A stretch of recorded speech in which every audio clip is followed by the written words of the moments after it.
Left Pandi தலைமையில முல்லை பெரியாறு விஷயத்துல களத்தில் இறங்கி போராடியது.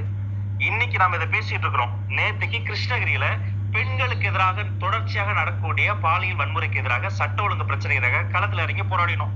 சர்வதேச பெண்கள் தினத்தன்று வீடியோவே போட்டு இந்த நாசக்கார திமுக அரசை விளக்குவோம்னு நாங்க களத்துல இறங்கி போராடினோம். அண்ணா பல்கலை சம்பவத்துக்கு அப்புறமா வெளியில் வர பெண்கள் அச்சப்பட்டாங்க. எங்க டிவிக தலைவர் விஜய் அவர்கள் கைப்பட கடிதம் எழுதி அச்சம் வேண்டாம் அண்ணன் நான் இருக்கிறேன். அந்த கடிதத்தை மகளிர் அணியை சார்ந்த தோழர்கள் வீடு வீடா போய் வீதி வீதியா போய் கொடுத்து ஒரு பாம்ப்ளேட் கொடுக்க கூடாதாங்க. அந்த நாட்டுல கைது பண்ணி மனசாட்சி இல்லாம மூச்சு விட முடியாத இடத்துல அடைச்சு வச்சாங்க. அவர்களுக்கு ஒரு பாதுகாப்பாக எங்களுடைய பொதுச் செயலாளர் ஆனந்த் அவர்கள் அந்த களத்துக்கே போனார். பின்பு நம்முடைய படைபலம் அறிந்து விடுதலை செய்யப்பட்டது. எங்க நம்ம போராடாம இருந்தோம்? என்ன பிரச்சனைனா, போராடுவது வேறு, இப்படி அசிங்கமாக பேசுவது என்பது வேறு. மரியாதைக்குரிய பாரதிய ஜனதாவினுடைய மாநில தலைவர் திரு அண்ணாமலை அவர்கள் சமநிலை குலைந்து என்ன பேசுறோம் தெரியாம பேசியிருக்கிறாருங்க. உங்களுக்கு சினிமானா எவ்வளவோ இருக்குங்க. இடுப்பு கிள்றத உங்க நினைவுக்கு வருமா? அப்ப ரம்மி நாயகன் சரத்குமார் என்ன பண்ணாரு? கலாமாஸ்டர் எங்க இருந்து வந்தாங்க? பிரச்சாரத்துக்கு வேன்ல ஏற்றி அவங்க கூட சேர்ந்து நடனம் பண்ணீங்களா இல்லையா? நடி நாகரத்தையோட பேசணும். பேசும்போது ஒவ்வொரு வார்த்தையும் கவனமாக இருக்க வேண்டும், நாகரிகமாக பேசணும். அது ஒரு மாநில தலைவராக இருக்கக்கூடிய ஒரு பேசிய பேச்ச பிஜேபியினுடைய எம்எல்ஏ, மதிப்புக்குரிய எம்எல்ஏ வானதி அவர்கள் ஏற்றுக்கொள்வார்களா? நீங்க போய் கேளுங்க, வானதி அவர்கள் கிட்ட கேளுங்க, இதை சரியான்னு கேளுங்க. அக்கா தமிழிசை அவர்கள் இங்க பேசிய பேச்சை எடுத்துக்கொள்வாங்களா? அப்ப என்னன்னா, எல்லா விஷயத்தையும் பத்திரிகையாளர்களை எவ்வளவு மோசமா பேசினார். ஒரு பத்திரிகையாளர் சந்திப்பு நடக்குதுன்னா அங்க வரக்கூடிய பத்திரிகையாளர்களை எள்ளி நகையாடி வேறு ஒரு வார்த்தைகளை சொல்லி பணத்தை இழுத்து எவ்வளவு மோசமா பேசினார். கொஞ்ச நாளைக்கு முன்னாடி டிஎம்கே ஃபைல்ஸ் ஒரு பெட்டியை தூக்கிட்டு வந்தார், தகர பெட்டி. அந்த டிஎம்கே ஃபைல்ஸ் கொண்டு போய் கவர்னர் கிட்டே கொடுத்தார். உங்களுக்கு நினைவு இருக்கா? கவர்னருக்கும் காவல்துறைக்கும் கெடு விதித்தார். கெடு முடிஞ்சதுல என்ன சார் ஆச்சு? இதே 1000 கோடிங்கிறது ஒரு டிப் ஆஃப் ஐஸ்பர்க். கையளவு நீரைத்தான் அள்ளி இருக்கிறீங்கன்னு எங்களுடைய மதிப்பிற்குரிய தலைவர் சுட்டி காட்டி இருக்கிறார். பல லட்சம் கோடி உள்ள இருக்கு. நீங்க டெல்லி எடுத்துக்கங்க. டெல்லியில சற்றொப்ப 600 கோடி மதுபான ஊழலின் போது முதலமைச்சர் கெஜ்ரிவாலை கைது பண்ணீங்க.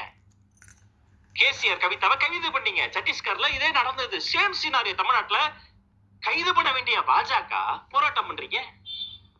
குற்றச்சாட்டுக்கு ஆளான திமுக கைது பண்றீங்க. இதுக்கு பேர் தான் செட்டிங். மாஸ்டர் பட ஸ்கிரீன் பிளேயை விட இது பயங்கரமான செட்டிங். நடவடிக்கை எடுங்க சார். இந்தியா முழுக்க காலங்காலமா 2 அரசியல் நடக்குது. என்ன தெரியுமா? ஒண்ணு வெளியில எதிர்க்கிற மாதிரி எதிர்ப்பாங்க, உள்ளுக்குள்ளார மறைமுகமா திரைமறைவு பேரம் நடக்கும். 1000 கோடி ஈடி பிடிச்சாங்களா, இதை வச்சு இவங்க அரசியல் பண்ணுவாங்க, போராட்டம் பண்ணுவாங்க. அதுவா மக்கள் கேட்டாங்க, உங்ககிட்ட அதிகாரம் இருக்கு, ஈடி இருக்கு, சென்ட்ரல் ஏஜென்சிஸ் இருக்கு, கைது பண்ணுங்க. கெஜ்ரிவாலை கைது பண்ண முடியும்.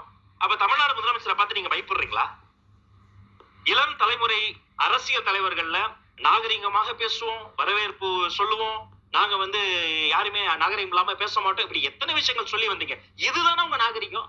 அப்ப ஹேமா மாலினியும் நடிகை கங்கனா ரனாவத்தும் பாராளுமன்ற உறுப்பினர்களா பிஜேபியில வந்து நடிகைகளோட இடுப்பை கிள்ளிக்கிட்டு அரசியல் பண்ணிட்டு இருக்காரு விஜய். திரும்ப எனக்கு பேச தெரியுமல்ல. டிவிகேவும் பவுண்டரியை கிராஸ் பண்ணக்கூடாது. நானும் டிவிகேவும் மரியாதையா தான் பேசிட்டு இருக்கேன்.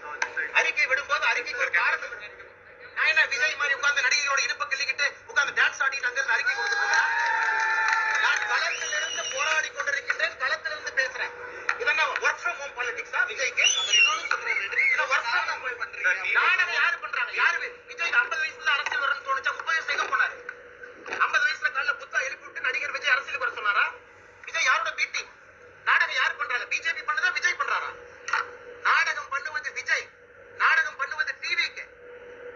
திராவிட முன்னேற்ற கழகத்தினுடைய பி டீம் தான் விஜய்.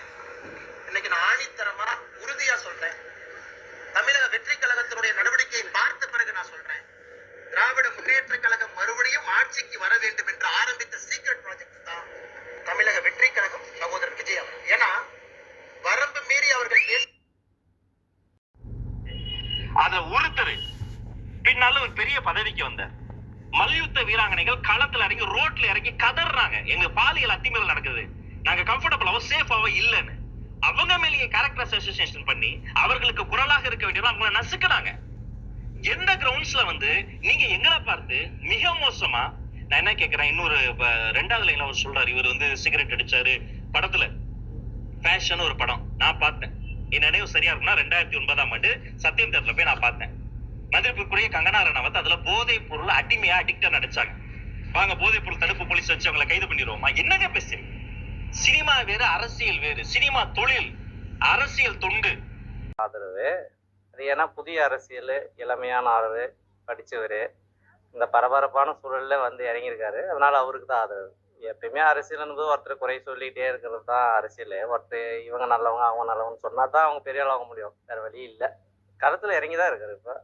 இப்ப பார்த்தீங்கன்னா, நிறைய கட்சிகள் வந்து மாறி மாறி இவர் பக்கம் வராங்க ஆளுங்க.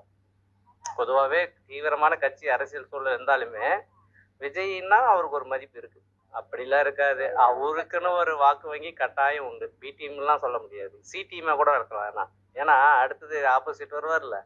ஒரு குறிப்பிட்ட வாக்கு வங்கினா, அப்ப சீமான் பாதி அவருக்கு ஒரு குறிப்பிட்ட வாக்கு வங்கி வரும்போது, அவர் சி டீம் ஆயிருவாரு. அவரு அவருடைய போக்குல அவரு சிறப்பா செயல்படுறாரு. மக்கள் தான் சொல்லணும் அதுக்கு முடிவு. ஏன்னா, அந்த வாக்குன்னு தானே பேசும்போது எல்லாருமே அவருக்கு ஆதரவா நினைக்கிறாங்க. வாக்கு விழும்போது தான் யாருக்கு ஆதரவுன்னு தெரியும். விஜயா, அண்ணாமலையான்னும் போது விஜய் தான். விஜய்க்கு தானே. இப்போ அண்ணாமலை கட்சியில் நிறைய பேர் நடிகர் இருக்காங்கல்ல, நம்ம சத்துமார் இருக்காருல்ல, அவர்லாம் எங்கேருந்து வந்தாரு? இந்த மாதிரி நடிகர் இருக்காங்கல்ல, அவங்களாம் எங்கேருந்து வந்தாங்க பிஜேபிக்கு?